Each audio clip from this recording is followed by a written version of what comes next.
typically non-fully evolved Pokemon just do not have a real niche in tiers really above PU and ZU, and are often relegated to being untiered entirely just by virtue of their stats not being enough to keep up with the fully evolved Pokemon in higher metagames. Today though, I'm gonna talk to y'all about, I think it's about 8 non-fully evolved Pokemon that are all pretty damn good in NU at the moment. Of course, enjoy the content of late. Go down, subscribe. Like 50% of y'all are not subscribed right now, and we are almost at 5k subscribers. So if that 50% of y'all went down and subscribed right now, we'd be able to hit it. And you know, it's free, so why not just go do it? You can cancel the subscription anytime. Just go do it. Now, obviously, there is a caveat to almost all of these Pokemon, and that is that they were at one point a fully evolved Pokemon. Other than Knacklestack and Hippopotas, every other Pokemon on this list was at some point fully evolved. Now, that does not mean they have the stats of a fully evolved Pokemon. I mean, what is 430? Like, what am I doing with that, you know? What am I doing at 450 even? What am I doing with 430? So it's not as if they're all just being carried by high stats or not. So, I would actually go into that. What makes some of these Pokemon that are genuinely not too good in terms of just maybe keeping up with power level? How do they retain these positions in these metagames? Now, Chansey is like the easiest one to start with, and we're just going alphabetical because I think that's the easiest way to do it. Chansey has been a mainstay of higher tiers for quite some time. It wasn't until this generation that we actually saw Chansey really fall off, and that was due to Softbolt getting nerfed, Chansey lost Toxic, Chansey lost Aromatherapy, Chansey lost quite a bit, and while it's gotten back a little bit of that, it can be a cleric again. The PowerPoint nerf really hurts.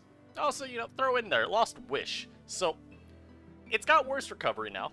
It has a lot less utility now, and I think this has really exacerbated Chansey's issues as being very passive, especially with no Toxic to make up for that. So, how does Chansey retain a niche? Well, of course, I mean, look at the stats, man. The special bulk is immense. And when you look at the list of NU Pokemon, you can just briefly scroll through and see a ton of absolute demons out here. You got Gardecuno, you've got Clawitzer, not a good mon, but still a mon. You've got Hisuian Electrode, you've got Goodra, Hoopa, Mesprit, Magius, Rotom-Mow, Salazzle, Tatsugiri. There are a ton of powerful special attackers that Chansey is capable of taking on to varying degrees, getting off a Thunder Wave on a lot of them, maybe just using them as Stealth Rock, fodder, a turn to heal, a turn to clear status from teammates with Heal Bell. It's just remaining this entire time an incredible option for a Blanket Special Wall. Now, of course, it requires a lot more support than it used to, right? Hazards are very dominant in this current generation, and it's very hard for Chansey to not find itself getting overwhelmed. That's what we talked about a lot when both Blissey and Chansey were available in NU. There was the question of, okay, well, why, you know, does Chansey actually have a niche maybe over Blissey because it's got technically better bulk with the Violates? And the answer is often just being no, because Blissey can run heavy-duty boots. And boots is actually giving you effective bulk in the sense that you ignore Hazard's chip. Every time you calc a Pokemon attacking Blissey versus Chansey, something that I would always suggest is factor in Hazards when you're doing the Chansey calc. Because it's a really good way of putting into perspective just how much extra pressure Chansey is under on any given switch-in compared to Blissey. Blissey doesn't have to care about taking maybe 3 layers of spikes when it comes in, but Chansey is going to have to. Nonetheless, if you compare it with the proper support, Chansey is still a great mon. So, you know, it could be worse. Now, Gligar is a very funny mon, and one of the reasons for that is it got nerfs this gen, of course.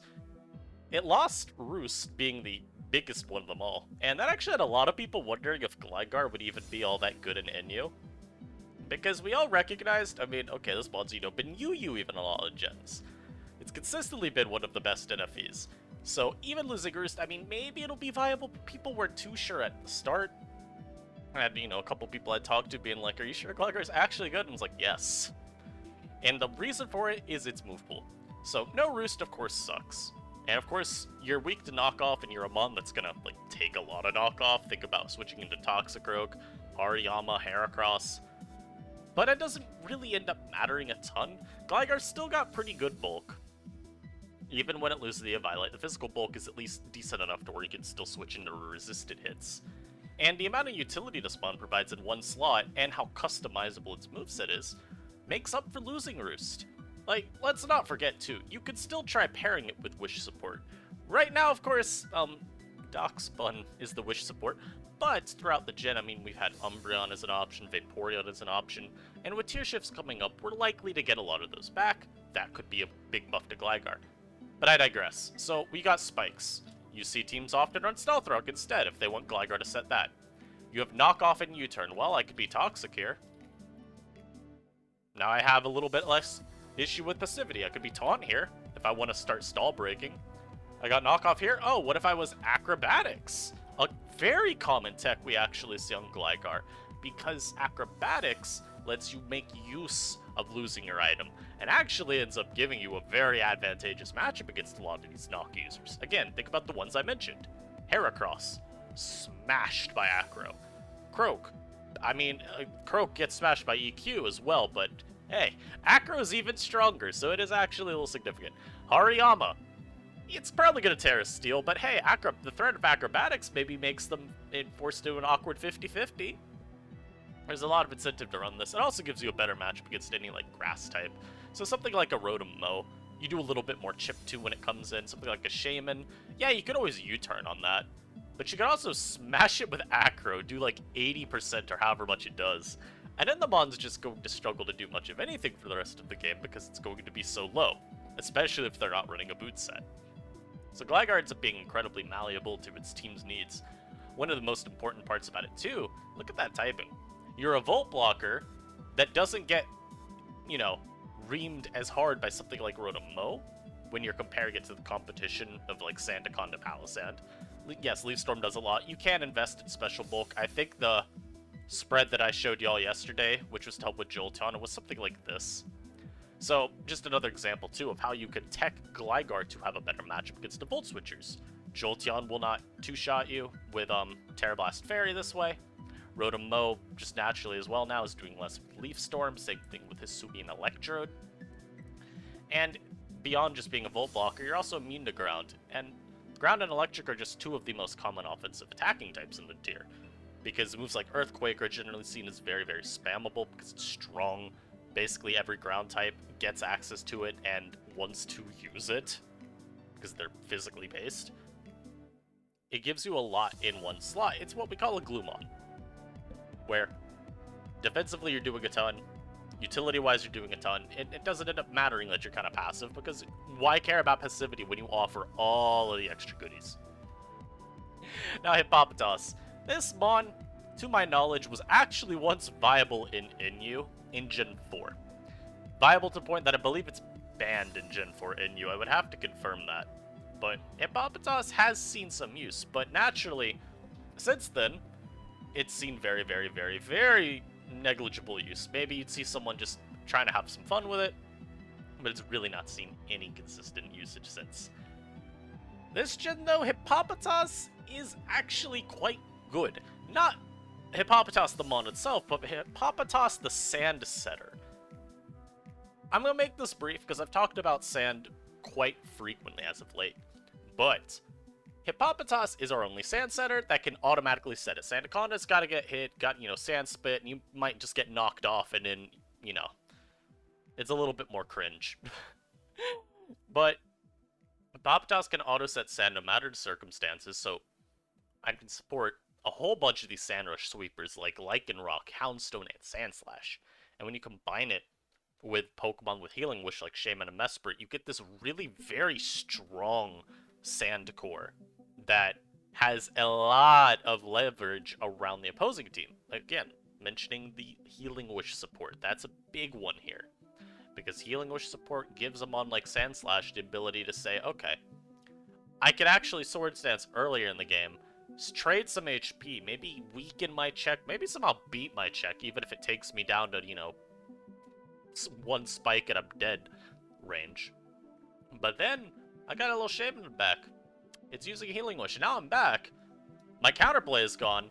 I might not even need to set up now. And the same thing could apply to something like Houndstone or Lycanroc, where you just whittle away at your checks earlier, eventually get Healing Wish back up because you can actually, trade your HP safely, and then do it all over again, but this time your check isn't actually capable of keeping up with you.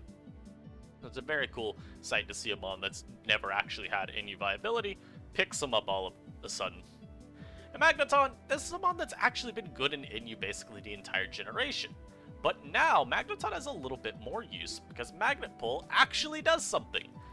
We all remember this entire generation how useless Magnet Pull has felt, and it made Magneton a pure wall breaker. You ran Analytic, and you got in versus the Sandaconda on like an aggressive double switch, or maybe just off a U-turn from Scyther, and you said, okay, I can one-shot you if I have like Terra Steel or something, or maybe, super effective Terra Blast.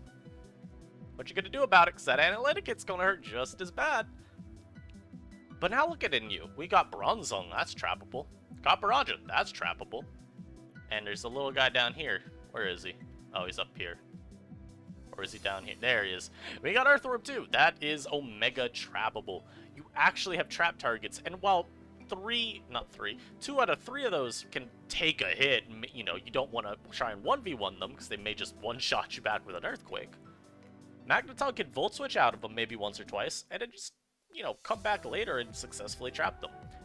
And sometimes all you really need, too, is just to be able to deny them from switching out. So maybe I've got, like, I'm trying to think of a good mon to mention here, like a Mesprit with U-turn. And I draw in that Bronzong, and now I bring out Magneton. Well, the great thing here is that Bronzong is not allowed to switch out and avoid taking the damage that's about to come its way. It actually has to stay in, take the hit, and they're at the mercy of my Volt Switch potentially bringing in something else that's better at beating Bronzong from the health it's at than Magneton is. And it's very, very good for keeping the momentum constantly in your favor, denying your opponent the ability to switch. We've seen it historically in competitive Pokemon not sit very well with the high-level players. Look at the ban of Shadow Tag. Look at the ban of Arena Trap. Magnet Pull is far more focused in scope because it just doesn't trap as many Pokemon, but it's the same effect of taking a lot of the agency away from your opponent, because yeah, they can't switch. A fundamental part of the game is taken away from them with this ability. And of course, Magneton doesn't have to be like a Specs user here, especially with Magnet Pull. You could do something like a Violite. This might let you trade a little bit better with something like Bronzong or Copperajah if you're not thinking that you can KO them in 1 or 2 hits from the range they're at. You could do Choice Scarf even. Magneton's got a pretty decent speed tier. You'd go Timid, of course. And you even can get close to Jolteon. You don't outspeed it, but you outspeed the threats under it, like Salazzle, Sneasel. And even just Analytic. Like, this is still an option, mind you. I don't want to undersell how Analytic can still be used. Because when we look at NU, it's not like there's a lot of mons that all of a sudden now check you. Goodra's everywhere, but you don't want to keep taking Flash Cannons from Magneton. It does a lot. And with Terra Fairy, Magneton can actually get really aggressive with Goodra. Maybe Flash Cannon it as it comes in, Terra Fairy on a predicted Draco, and you might actually be beating the Goodra 1v1, so it's pretty cool. Pilus Wine, this mon came out of nowhere. Now, it shouldn't have, because there's enough immediately seen in Pilus Wine's toolkit to know why it would be good, to where I probably should have been shocked, but I still was surprised at just how good it is. Now, you're also probably noticing there's a lot of ground types so far. Yeah, we're clearly making up for all these months where we had Sandaconda and nothing else. But why Pilus? Well, what does it do differently from Sandaconda? Well, again, for starters, I am a ground type with a better matchup into some of the common Volt Switch users than my predecessor Sandaconda. In particular, we're going to focus on the Jolteon angle here, but this applies still to Rotom-Mow when you think about a terastallized Pilo. I do not care about whatever Terra-type Jolt has unless it's like Terra Water, and we've talked about in the previous Jolteon Suspect coverage video why I don't think Terra Water is even that good. But I can contain Jolteon basically the entire game with this Mon. As long as I am playing it smartly, I'm not letting it take like extra chip in other matchups. I'm not letting it get knocked. If I am playing it smart, Pylo will always wall Jolteon. It will always beat it. Earthquake or Icicle Crash, both are two-shotting. There's not really anything Jolteon can do about it. I am just too bulky, and I don't care about the most common Terra types of Fairy or Ice, so Jolteon isn't really even luring me. But in addition, of course, look at Pilus offensively and then look at NU. There's really not a lot that's checking it. Like, you've got Bronzong, but that one's not very common right now relative to Earthworm and Caparaja. And the list is kind of bleak from here, because even some of these other Mons that maybe could pivot around it, they don't like taking repetitive hits. Like, things like Uxie don't really have much they can do back to you anyway, so you're happy to Icicle Crash them. Same with something like a Mesprit, except Mesprit's even frailer. Hariyama, you'd think maybe if you're a thick fat set, but no, Earthquake just... Earthquake does a milli. And then other Mons that are just generic physical walls, like, say, Gligar, for example, or Quillfish or Sandaconda, they're gonna have to terrastalize if they really want to take you on effectively. And maybe perhaps one of the most important points is Pilus was just a really good option on bulky offense. And bulky offense is very, very commonplace in NU right now.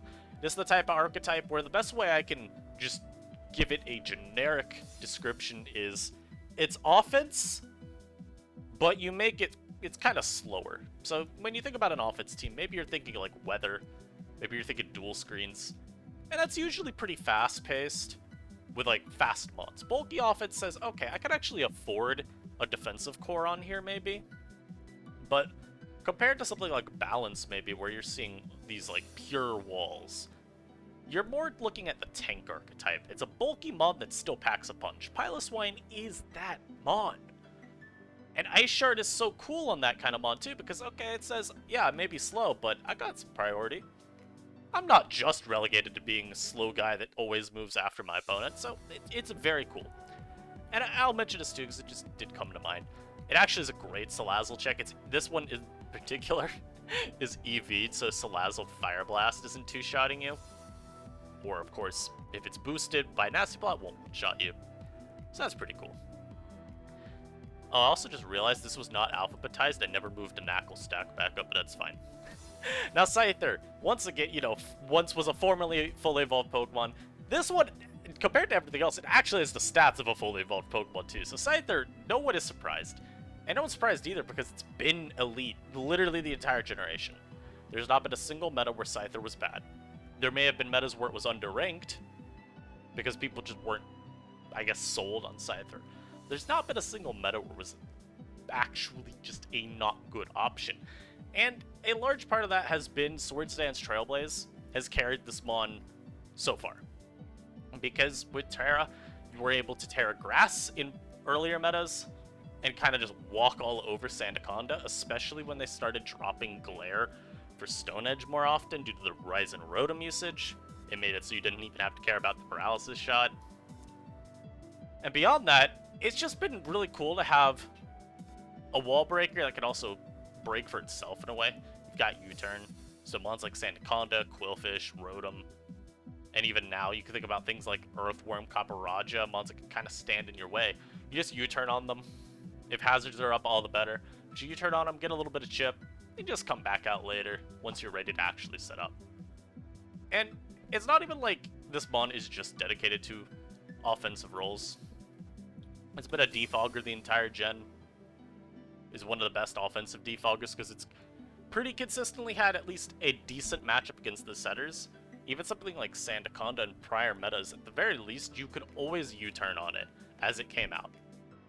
And it was just a good way to keep chipping away at it, so when you did eventually defog, it wasn't able to just switch into you and immediately set hazards back up in your face or something because you had to switch.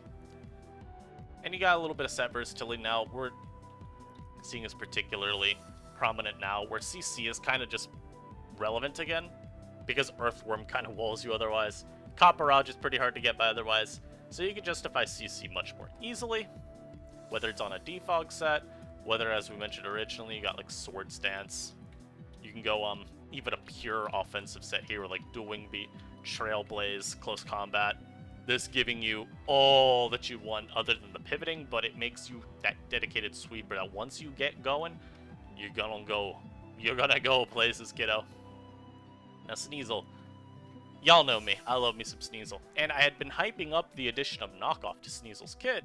Right when it got it, I said, yep, Sneasel is once again a meta-defining Pokemon.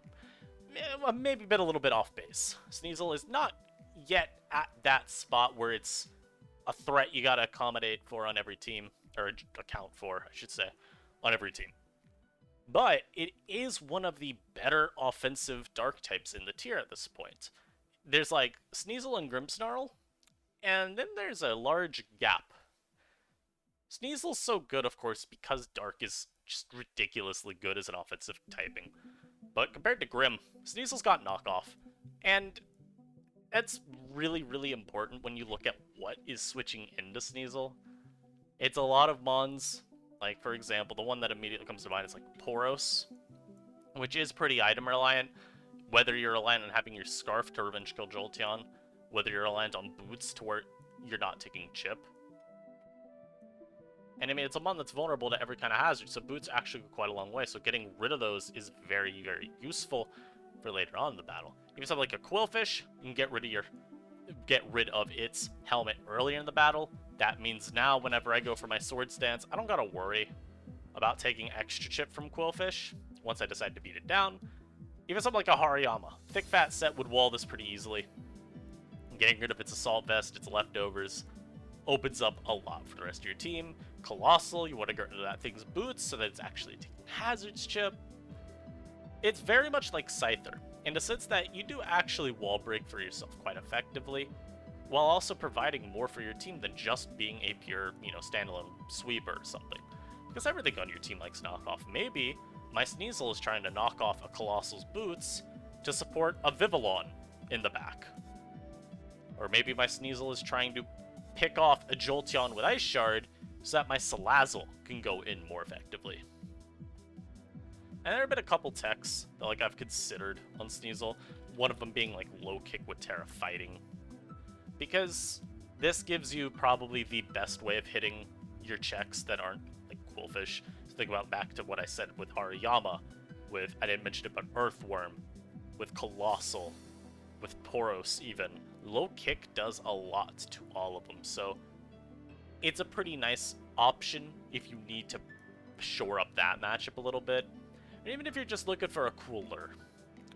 And while we're on the topic of low kick, I can even mention Choice Band Sneasel. Now, I'm not a huge fan of it in this metagame. I think it requires maybe a little bit too much support, because it's already a very fragile mon. So getting it out on the field's bad enough, but then you really got to be careful with entry hazards. Otherwise, you're going to keep getting really, really, really weakened. Yeah, I unplugged my mic by accident, but I caught it. But yeah, you're otherwise going to get really overwhelmed by Stealth Rock and Spikes. We already mentioned Helmet Chip's a problem with mons like Quillfish or even, say, a Terrastalized Sandaconda. And choice-locked item attackers that are weak to hazards are just kind of not great. At least I'm not a huge fan, because I find that if I'm out there and I make a bad read and my opponent gets, the right switch, I feel like I just wasted time even getting the mod out there. It's just such an opportunity cost to Sneasel especially. I'd rather not run something like Band on it. It's hard enough to get in as is. Now you're telling me if I mispredict, I basically just wasted the turn. The saving grace with Sneasel at least is, yes, I have knockoff. So I've got a nice mid-ground option.